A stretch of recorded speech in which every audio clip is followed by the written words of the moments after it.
What's up, people? One Nut Punch here. So, N State put out a couple of updates, but initially, this is going to be the December update that was like recently, maybe about a couple days ago.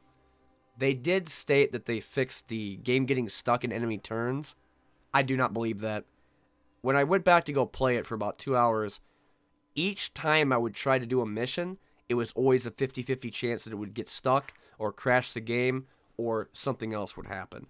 And sadly enough, the enemy turns still get stuck.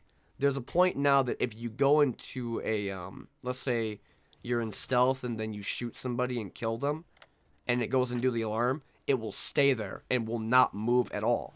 So regardless of enemy turns, the opportune fire turn, or the alarms, maybe even something with stealth, it's still going to crash and get stuck, and you're going to have to redo the whole game.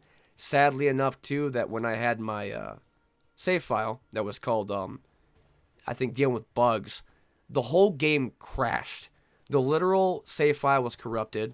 I lost my items that were in storage, and I lost my items as well as my soldiers.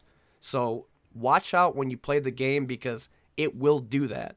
And if you do that to a point, let's say you get into a mission that you weren't originally in, like your game gets stuck and it says the mines, you come back and then you're automatically in a mission again. If you try to abort, it won't work. It will send you right back to that mission and you'll keep repeating it. So there's always that possibility that if you do beat it, you will probably not get anything from it and the game will be corrupted anyway. So what I did was I restarted a brand new file and just tried to play the game that way, and sadly it still crashed. I still had issues with the enemy turns. I still had a lot of issues with the sneaking or being able to do the missions, because I also seen that they changed the way that you go into a new mission after the previous one. Originally, you would get full health, and you'd have your ammunition all ready to go, full magazines.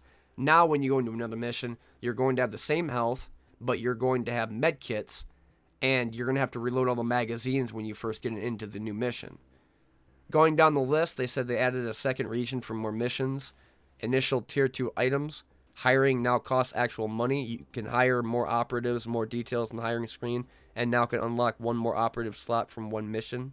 And as you've seen earlier with the number 4 or 5 button, they have a medical symbol. That is the bandage and medical that they're working on, as well as a strategic map to restore health.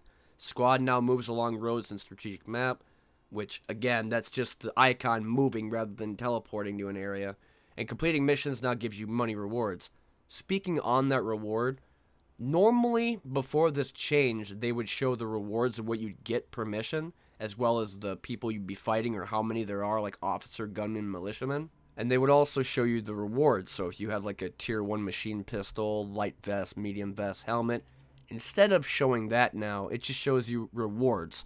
So you have to figure out what you're going to get at the end of it, which kind of sucks because the rewards didn't change. They're still the same thing. Medium vest with a helmet, machine pistol with maybe a battle rifle. You just have to find out again when the mission's over. But I didn't like that change very much. And the other thing I wanted to talk about was they said they fixed, in a previous patch, game getting stuck in enemy turns.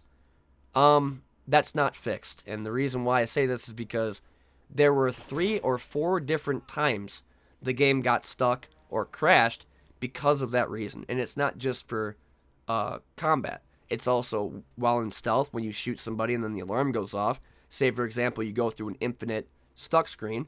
Then you have the combat itself, enemy getting stuck on their turns and not being able to go, or they're like doing movement and it never ends. Then you have this really obnoxious sound that's like bullet cases hitting the ground constantly. After messing around with the sound settings, it did go away after a while, but when it comes down to the patch notes and what the developers tell you, it's hard for me to say whether you should believe them or not, because they still have crashes. The game and turn orders still freeze, regardless of whether it's opportune fire, killing somebody when you're in stealth and then goes to alarm. It still does all that, as well as the bug out of my save file when I was trying to play earlier.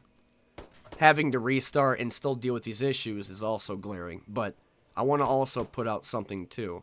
When I first picked up the game, I wanted to check out their Discord. And I checked their Steam store page, and they didn't have a website to go to, which was also kind of weird. A lot of people in their Discord were like, they were gone, that no one was around to talk to, and that they only recently came back because they were getting enough copies sold. So, I hope and I pray in 2023 that they start putting out some actual updates that start fixing this game. I like End State. I'm going to stick with it. But man, the issues you got going on right now are just straight up fucked. And it's making me annoyed having to restart games that are still broken. But anyway, I've been One Nut Punch. This has been another video. Like I said about End State, it is early access, I understand that. But when you put out patch notes and you say specifically, fixed game getting stuck in enemy turn, or fixed enemy showing area warnings and stuff, and it still does it, it's just hard for people to believe that. Anyway, I'll see y'all later.